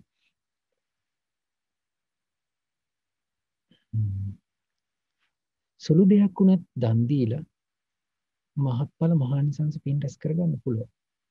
ඒක මච්චරි සූත්‍රය. දැන් අපි මම මච්චරි සූත්‍රය කියන්නේ. මච්චරි සූත්‍රයට පස්සේ සූත්‍රයක් තියෙනවා. ඒ සූත්‍රේ නම සාදු සූත්‍රය. සාදු සූත්‍රයේ තියෙනවා අපස්මේකේ පවෙච්චන්ති බහුනීකේ නදිච්චරේ අපස්මා දක්ඛිනා දින්නා සහස්සේන සමම්මිත. සමහර අය ඉන්නවලු පොඩ්ඩක් තියෙද්දි දෙන්නේ නැහැ කියන. සමහර අය මේක කියනවා සමහර අය ඉන්නවා කියන පොඩ්ඩක් තියෙද්දි දෙනවා. හැබැයි සමහර අය ඉන්නවා ගොඩක් තිබිලත් දෙන්නේ නැහැ කියන. හැබැයි මෙතන විස්තර කරන අපස්මා දක්ඛිනා දින්නා සහස්සේන සමම්මිත. එතකොට හැබැයි පොඩ්ඩක් තියෙද්දි උනත් දෙනවනම් ඒක ගොඩාක් තියෙද්දි දෙනවටත් වඩා ඒ කියන්නේ ගොඩාක් තියෙද්දි පොඩ්ඩක් දෙනවට වඩා පොඩ්ඩක් තියෙද්දි දෙනකොට ඒකේ මහත්ඵලයි ඒක. එතකොට ඒකෙදි කියනවා දහස් ගුණයක් වෙනවා කියනවා. ඒ කියන්නේ ගොඩක් තියෙද්දි දෙනවට වඩා පොඩ්ඩක් තියෙද්දි දුන්නොත් ඒක දහස් ගුණයකින් ආනිසංස. එතකොට ඔබට තේරෙනවනේ. එතකොට ඒකෙදි අපි කැප කරන මුදල නෙමෙයි බලපාන. තමන් මේ කරන කැප කිරීමයි බලපාන. නේද? ඉතින් එතකොට අපි අහලා තියෙන සමහර රජවරු අපේ අතීත රජවරු ලංකාවේ ඒ අය මේ රාජ්‍ය පාලනයෙන් ලැබෙන මුදල් වලින් නෙමෙයි මම දාඩිය මහන්සියෙන් හම්බ කරපු මුදලින් දන් දෙන්න ඕනේ කියලා අවුරුදු 3ක් රහසේ වැඩ කරලා ඒ හොයපු එකකින් දන් දීලා තියෙනවා. ඒ වගේ මේ ඊට පස්සේ සමහර අය ඉන්නවා මේ දැන් අපි අහලා තියෙන ඒක සාටක බමුණ. එයාටත් ඒ ජීවිතේදීම ප්‍රතිඵල ලැබුණා. ඒක සාටක බමුණ කියන්නේ දැන් රජ කෙනෙකුට සලු තියෙනවා කෝටි ගණන්, ලක්ෂ ගණන්. හැබැයි ඒක සාටක බ්‍රාහ්මණයට හොඳ සලුවකට තිබුණේ එකයි. එයා ඒක දුන්නා. ඒක දීලා එයාට අන්තිමේදී මේ සලුවක් දුන්නේ ලැබිච්ච පොලියත් එක්ක ලැබුණා. මොකක්ද උනේ? එයාට ගම්වරයක් ඊට පස්සේ ඒ වගේ මහා සම්පත් ලැබුණා අන්තිමේදී. ඒකට හේතුව පොඩ්ඩක් තියෙද්දි මසුරුකම කියන කිරුට අතහැරලා දුන්නා. ඒකට ඒ නිසා චූටි දේ වෙන්න පුළුවන්. ඒක කල්පනා කරලා බලන්න. දැන් මම උදාහරණයක් කියන්නම්කෝ. චූටි දේ Tamanට තියෙන දේ. දැන් ස්වාමීන් වහන්සේලාට බලන්න ස්වාමීන් වහන්සේලාට ලැබෙන්නේ මොනවද? ලැබෙන්නේ සමහරලාට ඒ කාලේ පින්ඩපාතින් යැපෙන දෙයක්. පින්ඩපාත පාත්‍රයට ලැබෙන දෙයක්. ඒකත් බෙදා ගන්නවා. ඒකට පොඩ්ඩක් කියන ඒකනේ පොඩ්ඩම. දැන් ඔබට ඊට වඩා ලැබෙනවනේ. දැන් ස්වාමීන් වහන්සේට නමකට ලැබෙන්නේ දානේ ආහාරයක් විදියට. පාත්‍රයට පොඩ්ඩක්. ඒක උනත් බෙදා ගත්තා. එතකොට දැන් මට මතක් වෙන අපේ නංගි. නංගි මහමිනා මුණ ගිහිච්ච නිසා නංගි ගොඩාක් පින් කරා. එකක් තමයි යා නංගි ඉස්කෝලේ යන දවස්වල නංගි ඉස්කෝලේ යනකොට බයිසිකලේ මේ යනකොට ස්වාමීන් වහන්සේලා පින්ඩපාතේ අරිනවා. මොකද කරන්නේ? ඉස්කෝලේට ගෙනිච්ච බත් පැකට් එක එහෙම් පිටින්ම ස්වාමීන් වහන්සේට පූජා කරනවා. අන්න එතකොට ඒක මේ අපිට ගොඩක් දේවල් තියෙන්න ඕනද පූජා කරන්න යමු. ඒක අපි පසක තියමුකෝ. අපේ නංගි පන්ති යනකොට යාළුවෝ 4-5 දෙනෙක් ඉන්නවනම් 5 දෙනෙක් එකතු වෙලා බත් පැකට් 4ක් කනවා කියනවා. එක පැකට් එකක් යාචකයෙකුට දෙනවා. එතකොට ඒකත් ආනිසංස තියෙනවනේ. මිනිසෙක් නේද? එතකොට ඒ නිසා ඔබට මේ පොඩ්ඩක් තිබුණොත් ඒක පුරුදු කරන්න පුළුවන් දාන කියන එක. ඒක ප්‍රමාණි බලපාන්නේ. මොකද එන පෝසත් කෙනා. එහෙනම් ගොඩක් පින් කරගන්න ඕනේ. එහෙම එකක් අපිට පේන්නේ නැහැ නේ. ඒකට පෝසත්කම, මුදල් හිඟකම දානෙට බලපාන්නේ නැතිම සාධකයක්. දානෙට. ඊට පස්සේ අහන ප්‍රශ්න මොකද්ද?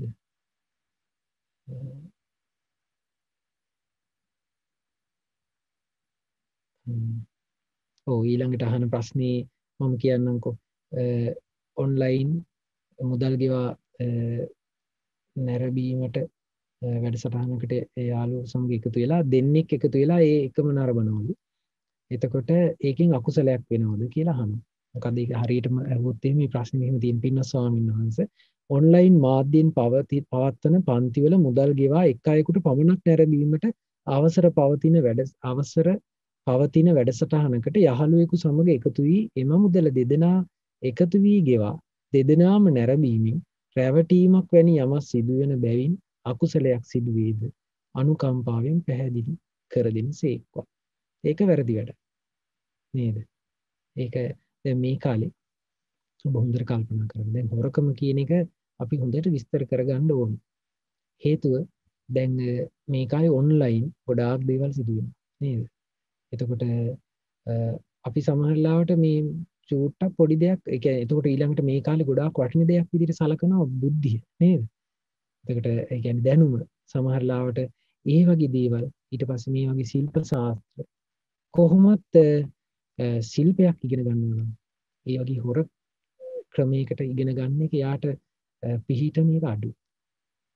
ඒ නිසා ඒ වගේ ක්‍රම පාවිච්චි කරන එක හොඳ නැහැ. ඊට වඩා හොඳයි අර යාළුවයි පන්ති ඉගෙන ගත්තට පස්සේ ඒ යාළුවගෙන් ඉගෙන ගන්න. නේද? ඒක හොඳයි නේද? යාළුවා ඉගෙන ගන්නවා පන්ති. එයාට සල්ලිත් දෙනවා. ඔයා පළවෙනි දවසේ පන්තියට සහභාගී වෙන්න. මම දෙවෙනි දවසේ සහභාගී වෙන්න. අන්න ඒ වගේ ක්‍රමයක් හදාගත්තොත් ඒක වැරද්දක්ද දන්නේ මම හරියට දන්නේ ඒක. ඒ පන්තියත් එක බලන්න ඕනේ. එතකොට කොහොම හරි එක්කෙනෙක් සහභාගී වෙනවා. එයාගෙන් ඉගෙන ගන්න. අන්න ඒක ධාර්මිකයි. ධර්මයට අනුව ඒක කරන වැඩ. එතකොට හැබැයි අපිත් සමහරවිට අපිත් ඉගෙන ගන්න කාලේ සමහරවිට ඒ වගේ අවස්ථා සමහරවිට මුහුණ දීලා තියෙනවා. එතකොට ඒව හොඳ වැඩ නෙමෙයි. එතකොට ඒකෙන් අපේ ජීවිතේට එකතු වෙන්නේ අකුසලයක්. හොඳ නැති දෙයක්. හොරෙන් කරන වැඩ. වංචාව. එතකොට අපිට සමහරවිට අපි අවංකවම අපි සමහරවිට ඒ ගුරුවරයාට කිව්වොත් එහෙම අපිට මෙහෙමයි සර් අපි මෙහෙම දෙතුන් පාරක් අපි දෙන්න හොරෙන් ඉගෙන ගත්තා. මේ විදිහට සර් අපිට සමා වෙන්න. ඒකින්ද අපි මේ කෙනෙක් විතරක් මේක ඉගෙන ගන්නවා කියලා අපි කතා කරා කියන්නේ. සමහරවිට ඒ සර්ට හිතෙන සතුටක් ඇති වෙනවා. හරි මෙයාලා ඇත්තටම ඉදිරිපත් වුණා මේක මම බොරුවක් කරේ කියලා. මෙයාලට විතරක් හරි මං chance එක දෙන්න ඕන කියලා සමහර වෙලාවට ඔබේ ගුණය නිසා සමහර වෙලාවට ඔබට chance එකක් ලැබෙන්න පුළුවන්. නමුත් ඒක ලැබුණා නැතත් අපි මේ විදිහට ඒ කටයුතු කරන එක හොඳ නැහැ. ඊට පස්සේ ඊළඟ ප්‍රශ්නේ තමයි පින ස්වාමීන් වහන්සේ එක්තරා වෘත්තීය විභාගය සඳහා මාර්ගගතව විබ්බඩවියක් කරලා පවත්වන වීඩියෝ පාඨමාලා මමත් යාළුවෝ එකතු වී මුදල් යොදවා මිලදීගත් අතර අප දෙදෙනාම වීඩියෝ එක මගින් ඉගෙන ගන්නවා. එම සොරකමට අදාළ අකුසලයක් රැස් වෙනවද යන්න පැහැදිලි කර දෙනමින් කාරුණිකව ඉල්ලා සිටියි. මමත් යාළුවන් වෙන මුදල් ගෙවල් මිලදී ගන්නේ නැතුව අපි දෙන්නම එකතු වෙලා මිලදී ගත් නිසා ඉතින් ඒක මෙහෙමයි. ඒකේ ඇත්තටම අර කලින් ප්‍රශ්නෙමයි. එතකොට අපි කල්පනා කරලා බලන්න ඕනේ ඒකේ එයාලා කියන ඒ ගුරුවරයා ඒ පහසුකම දෙද්දී ඒ ගුරුවරයා ඒකට විරුද්ධද කියන එක. ඒකේ ගුරුවරයා සහ ඔබ අතර තියෙන දෙයක් ඒක. ඒ ගුරුවරයා ඒකට අකමැතිද? ඒ ගුරුවරයා ඒක දෙන්න කැමති නැද්ද? එහෙනම් ඒක හොඳ නැහැ. ඒක හොරකමක්ද කියන එක විස්තර කරන්න මට පොඩ්ඩක් කල්පනා කරන්න ඕනේ. නමුත් ඒක කරන්න හොඳ නැති දෙයක්. හොඳ නැති දෙයක්. ඒ නිසා ඒ විදිහට කරන්න. ඒක වංචාවක්. වංචාව වැරදි වැඩක්. දැන් උදාහරණයක් මම කියන පුංචි දෙයක්. ස්වාමීන් වහන්සේ නමක් ඉන්නවා. ඒක මේ බරපතල සිල්පදයක් කැඩෙන අවස්ථාවක් මම කියන්නේ ස්වාමීන් වහන්සේ නමකට. එහෙම වුණොත් ඒ ස්වාමීන් වහන්සේ සිවුරු පොරගෙන හිටියත් වැඩක් නැහැ කියලා බුදුරජාණන් වහන්සේ දේශනා කළා. ඒ තමයි ඒ කියන්නේ බදු ගෙවන තැනක් ගැන එතන විස්තර කරන්නේ. දැන් මේක විනය පිටකයේ තියෙන තැනක්. එතනදී මේ ස්වාමීන් වහන්සේ වඩිනවා ඒ ස්වාමීන් වහන්සේ වඩිනවා ගමනක්. එතකොට රටේ යම්කිසි බෝඩර් එකක් තියෙනවා. බෝඩර් එක එතන දැන් කට්ටිය චෙක් කරනවා. චෙක් කරද්දී මට මතක විදිහට එතනදී වටින භාණ්ඩ වලට යම්කිසි බද්දක් ගන්නවා. ඒක බුදුරජාණන් කාලේ වෙච්ච සිදුවීම.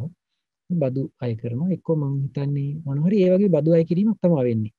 එතකොට ඒ මේ ස්වාමීන් වහන්සේත් එක්ක රහතන් වහන්සේ නම නෙමෙයි ස්වාමීන් වහන්සේත් එක්ක මේ යනවා ගිහි කෙනෙක්. ගිහි කෙනා හොරෙන් හරි තියාගත්ත මණිකක් තියෙනවා. එතකොට මේ ගිහි කෙනා මොකද කරන්නේ? අපි හිතුව මෙහෙම හොරෙක් හොරකම් කරු මණිකක් තියෙනවා. මේ මණික අර ස්වාමීන් වහන්සේත් එක්ක දැන් අරන් යනවා. ස්වාමීන් වහන්සේ දන්නේ නැහැ ඒක. ස්වාමීන් වහන්සේගේ පාත්‍රයට හරි බෑග් එකට හරි ඉමීට දානවා මම. දාලා අරක ක්‍රොස් කරලා යනවා. එතකොට ඒ හේතුවෙන් අර මේ සිකියුරිටි කට්ටිය, ඒ මුර කරන කට්ටිය ස්වාමීන් වහන්සේව චෙක් කරන්නේ නැහැ. ඉතින් එළියට ගියා. එතකොට ස්වාමීන් වහන්සේගේ බෑග්කින් ස්වාමීන් වහන්සේ මම අර වෙලාවේ දැම්ම මේ මැනික කියලා ගත්තා. එතකොට ස්වාමීන් වහන්සේ කල්පනා කරා හරියට ඉන්නේ දැන් මම මේ හොරකමට සම්බන්ධයක් වුණා. ඉතින් බුදුරජාණන් දේශනා කරනවා මේ ස්වාමීන් වහන්සේ දන්නේ නැති නිසා ඒකට සම්බන්ධයක් නැහැ. හැබැයි ඒ ස්වාමීන් වහන්සේ දැනුවත්වම ඒ ස්වාමීන් වහන්සේ බෑග් එකට දාගත්තා නම් මැනික. එක්ක අර හොරා දාද්දි මේ එහා හරි මම තියාගන්නම් කියලා අරක ක්‍රොස් කරලා ගියාද. එතනින් ඒකෙදි දඩේ ගැහුවේ නැත්ද? ඒකෙන් බරපතල සිල්පදයක් කැඩෙනවා ඒ ස්වාමීන් වහන්සේ. ඒ නිසා අන්න ඒ වගේ කතා වලින් අපිට තේරුම් ගන්න පුළුවන් අපි මේ කරන දේවල් හොඳ දේවල්ද නරක දේවල්ද කියන එක. ඒ නිසා අපිට ශිල්පය වටින්නේ යහපත ඇති කරගන්න. යහපතක් උදෙසානේ ශිල්පයක් තියෙන්නේ. එතකොට අපේ යහපත නසාගෙන ශිල්පයක් ලබන එක තේරුමක් නෑ නේ. ඊට වඩා හොඳයි අපි ඒ යාළුවා එක යාළුවෙකුට ඉගෙන ගන්න සල්ලි දීලා ඒ යාළුවාගෙන් ඉගෙන ගන්න එක හොඳයි. ඊට පස්සේ ඊළඟ ප්‍රශ්න පින ස්වාමීන් වහන්සේ හරි පොඩ්ඩක් ඉන්න පොඩි විවේකයක් දෙන්න මට.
තව ප්‍රශ්නයක් ඉදිරිපත් කරලා තියෙනවා.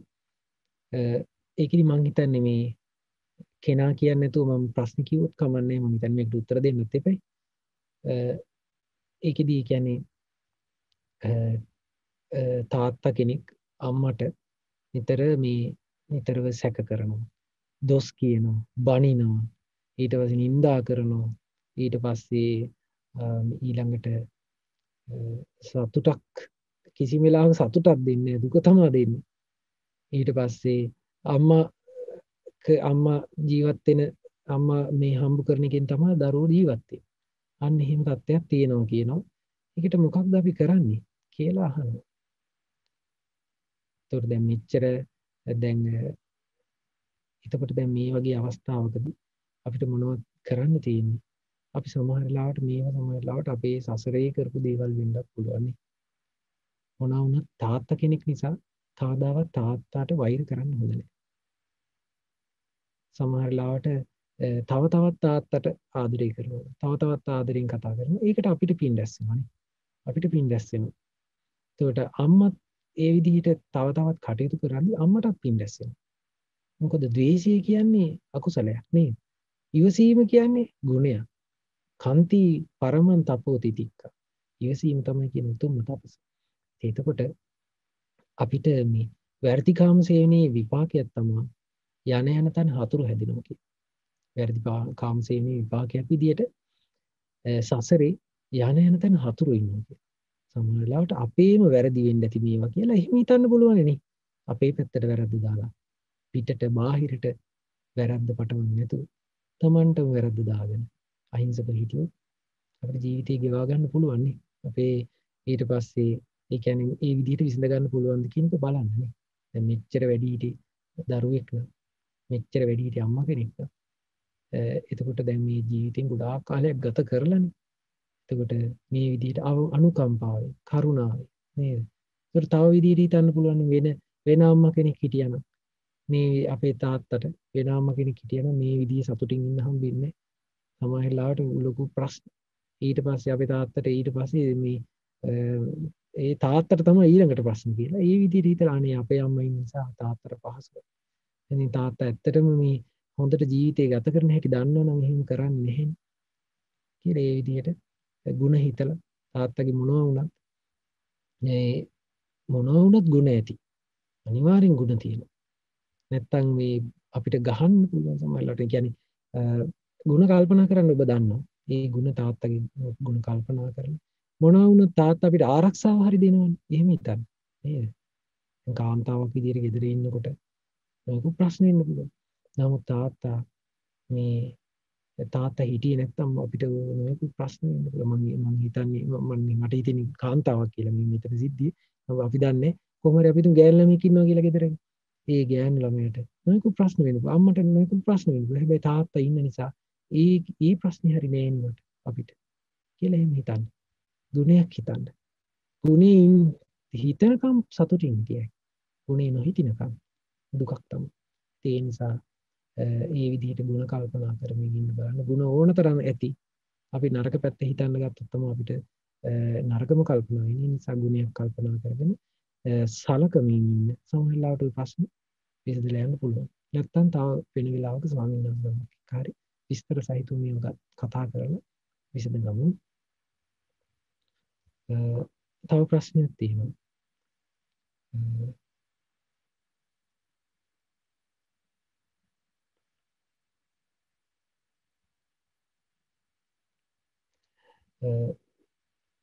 අහන ප්‍රශ්නයක් පින ස්වාමින් වහන්සේ අපි මේ ජීවිතයේ අත්දකින දේවල් එක්ක මේ හැම දේම දුකක් බවත් අනිත්‍ය බවත් සංසාර ගමන කෙලවර කළ යුතු බවත් අපට වැටහෙන නමුත් මාර්ගඵල ලබා ගැනීමට තාමත් අපට නොහැකි වීමට හේතුව කුමක්ද? ඇත්තටම අරකම තමයි හේතුව. මේ ජීවිතයේ අත්දකින දේවල් දුකක් බව අනිත්‍ය බව සංසාර ගමන කෙලවර කළ යුතු බව මෙතන කියලා තියෙන වැටහෙන නමුත් කියලානේ අපට හරි වැටහීම නැති වීම. අපට මතක් වීමක් වෙන්නේ. අපට මතක් වෙනවා මේක දුකක් කියලා බුදුරජාණන් වහන්සේ කියලා දුන්න නිසා. ඒක මතක් වුණාට අපට අවබෝධයක් නැහැ. අපේ ජීවිතේ ඒක කිඳා බහැලා මේක දුකක් කියන එක අපි හරියට තේරුම් ගන්න. හරියට තේරුම් ගත්තා නම් එයා සත්‍ය ඥානයට පැමිණිලා.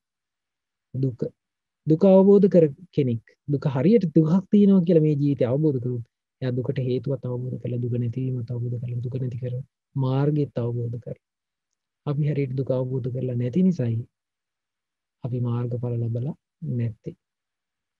ඉතින් ඒ නිසා අපි හරියට තේරුම් ගත්ත නැති දෙයක් තමයි දුක කියන්නේ. අපි හරියට දුක අවබෝධ කරලා නැහැ. ඒ නිසා අපි දුක අවබෝධ කරගන්න අවශ්‍ය මාර්ගය අපි ගමන් කරන්න ධර්මයේ සී කරන්න ධර්මයේ පුරුදු කරන්න. අය මොකක්ද මින්හල්ස මේ අපිට තව ගැටලුවක් ළමෙක් යොමු කරලා තියෙනවා යා අහනවා සමහර වෙලාවට වරදක් නොමැතිව හෝ එහෙම නැත්නම් තමන්ගේ අතින් වෙන සුළු වැරද්දකදී නිතරම දෝෂාරෝපණාවට ලක්වීමක් යාට වෙනවා කියලා ඒකට පෙර අකුසල කර්මයක් හේතු වෙනවද ඒක මගහරවා ගන්නේ කොහොමද කියලා සමහර අවසරයි. ඒක ඉතින් අපි ඒවට මොහොන දෙන්න ඕන. ඒවා මේ උපදින සත්‍යයන්ට විඳින්න තියෙන දේවල් නේ. බුදුරජාණන් වහන්සේ කකචූපම සූත්‍රයේ දේශනා කළා. සමහර ලාවට කෙනෙකුට හේතු සහිතව බයින්න පුළුවන් කියලා. දොස් අහන්න වෙන්න පුළුවන් හේතු සහිතව. කො හේතු රහිතව. ඒක සුදුසු කාලේ බණුන් අහන්න වෙන්න පුළුවන් කියලා නුසුසු වෙලාවෙ බණුන් අහන්න වෙන්න. සුදුසු කෙනෙක්ගෙන් බණුන් අහන්න ලබන්න පුළුවන් කියන සමහරලා නුසුසු කෙනෙක්. ඒතකොට රළු වචනෙන් අහන්නත් පුළුවන් කියන මිහිරි වචනෙන් අහන්න. කොහොම ඇහුවත් අපේ හිත රැක ගැනීම අපි කරගන්න ඕන එක.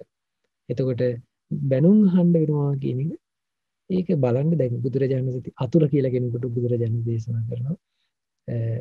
එතන ගාථාව මොකද්ද? මොකද්ද? ඒකේ කියනවා බුදුරජාණන් දේශනා කරනවා අඩුවෙන් කතා කරා බයිනවා කියන. වැඩියෙන් කතා කරා බයිනවා කියන. කතා නොකර හිටියක් බයිනවා කියන.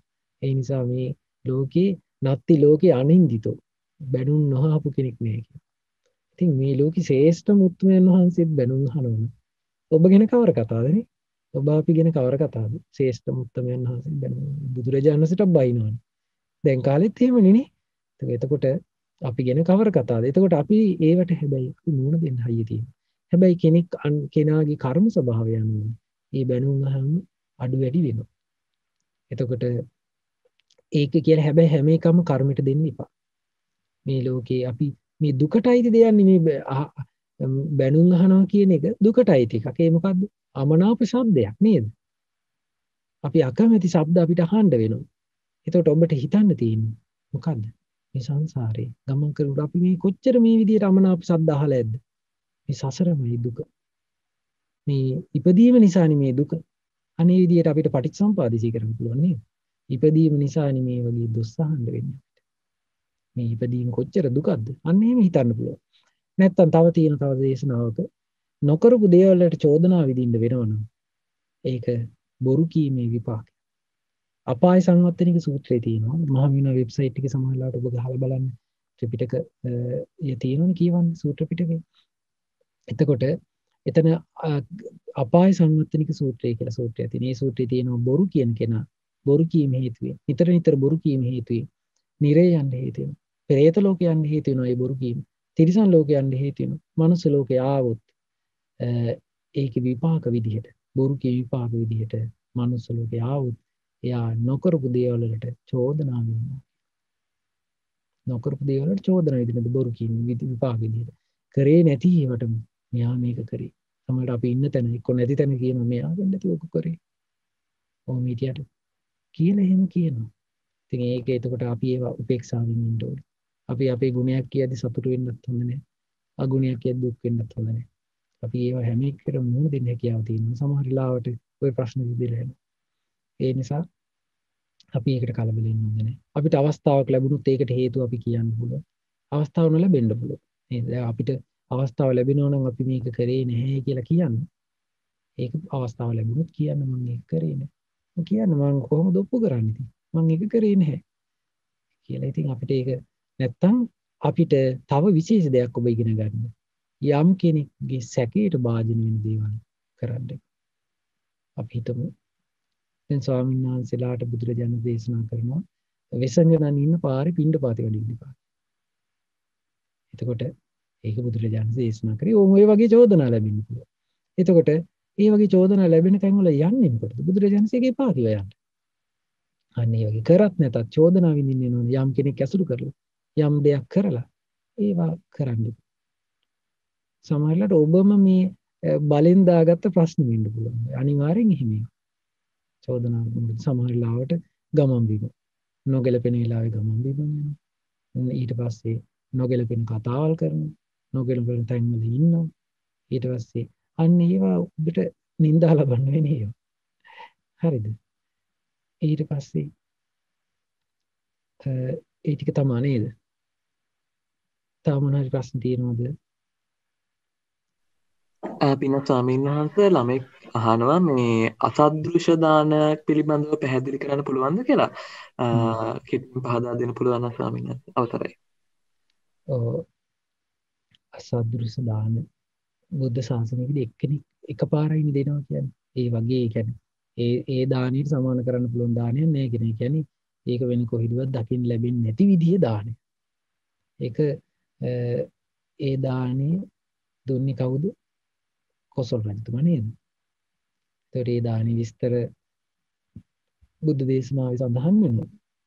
නමුත් මට නම් ඒක මතක නෑ දැන් මේ වෙලාවේ කියන්න. ඉතින් ඒකත් දානයක්. අසද්දෘස දානය කියන්නේ දානයක්. එතකොට නමුත් අපිට අසද්දෘස දාන දෙන්න හැකියාවක් නැහැ. නමුත් අපි දෙන දානයක් නේද? අපි දෙන දානෙත් පින් රැස් වෙනවා. ඒ නිසා අපිට ලැබිච්ච අවස්ථාවේ අපිත් දාන දෙමු. ඒක නිසා සතුට දාන ගැන අපි විස්තර පස්සේ දවස් දෙකකින් ඉගෙන ගන්න පුළුවන්. එහෙමත් ඒක අපි වැඩසටහන් කරන ස්වාමීන් වහන්සේට කියලා තියෙනවා. එහෙමත් ඊළඟට කියලා දෙයි. තව මොනවාරි තියෙනවද? සමනේ ස්වාමීන් වහන්සේ. ඉවරයි නේද? එහෙමයි ස්වාමීන්. හොඳයි එහෙනම් අද භාවනාව කරන්න බැරි වුණා අපිට. ඔබ එනම් මේ වැඩසටහන ඉවරලා සුළු මොහොතක් භාවනාවක් කරන්න. ඉතින් අද දවසේ අපි මේ විදිහට ධර්මයේ කතා කළා. අද ඉගෙන ගත්තේ දානයේ විපාක. දානයේ මේ ජීවිතයේ විඳින ආනිසංස. ඉතින් ඒ ආනිසංස අපි දැක්කා. ඉතින් හරි ලස්සනයි මේ ආනිසංස. ඉතින් අපිට ඒවා ලබන්න නම් අපි දන්නේ පුරුදු කරන්න ඕන දානය. ඉතින් ඒ නිසා අපි සියලු දෙනාටම දානය පුරුදු කරමින් ඒ වගේම ගුණ ධර්ම දියුණු කරමින් සිල්පද ආරක්ෂා කරමින් ජීවත් වෙන්න වාසනාව ලැබේවා. සාදු සාදු සාදු. රැස් කළ සියලු පුණ්‍ය ධර්මයන් සිතින් කැමති සියලු දෙවියන් අනුමෝදන් වෙත්තා. දෙවියෝ දිව්‍ය යසීසුරින් වැඩෙත්තා. සද්ධාදී සේක බල ධර්මයෙන් වැඩෙත්තා. දෙවියෝ උතුම් චතුරාර්ය සත්‍ය ධර්මය අවබෝධ කරගනිත්වා. සාදු සාදු සාදු. රැස් කළ සියලු පුණ්‍ය ධර්මයන් මේ පරලෝකී සියලු ඥාතීන් අනුමෝදන් වෙත්තා. ඒ ඥාතීන්ගේ පරලෝක ජීවිත සුවපත් වේවා, සැපවත් වේවා. සංසාර දුකින් අත් මිදින්න මේ සියලු පින් උපකාර වේවා. සාදු සාදු.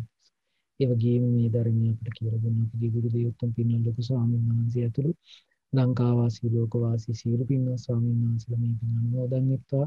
උතුම් චතුරාර්ය සත්‍ය ධර්මය අවබෝධ කරගන්න මේ සියලු පින් උපකාර වේවා. සාදු සාදු. ඒ වගේම මේ විදිහට ධර්මයේ ඇසිරෙන්න මහන්සි ගන්න ඔබ සියලු දිනාට මේ පින් අයිති වේවා.